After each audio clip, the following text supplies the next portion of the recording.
O Partido Popular decidiu presentar varias alegacións á modificación da ordenanza reguladora do imposto de bens inmobles, aprobada inicialmente o pasado mes de agosto, que provocou deixar de ter o coeficiente máis baixo por este imposto a pasar a aplicar o 0,5% en urbano e o 0,45% en rústica. Solicitamos que se retire el abuso y el atraco a los bolsillos de los boirenses, que se retire la modificación de la ordenanza fiscal y que se mantengan los tipos impositivos, como así se prometió.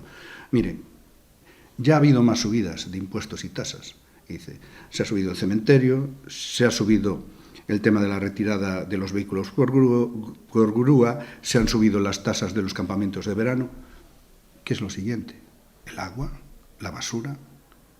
Mientras la gestión de esos servicios es deficiente. Os populares seguen insistindo en que, a pesar de que o equipo de goberno diga o contrario, a situación económica do concello é mala, debido principalmente á súa nefasta xestión. Si son tan buenos los resultados económicos, si es todo tan excelente en su gestión, ¿por qué sube usted los impuestos?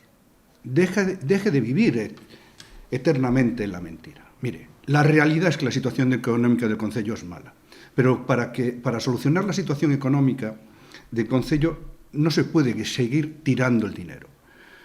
Hay que restringir el gasto corriente, hay que restringir lo superfluo. Dende o PP de recoller tamén o malestar da veciñanza, que lle traslada a necesidade de facer algo para evitar esta suba desproporcionada. Y ahora los vecinos, a la oposición, nos piden que hagamos algo. No tenemos los votos para hacer nada. Lo único que podemos hacer es denunciarlo.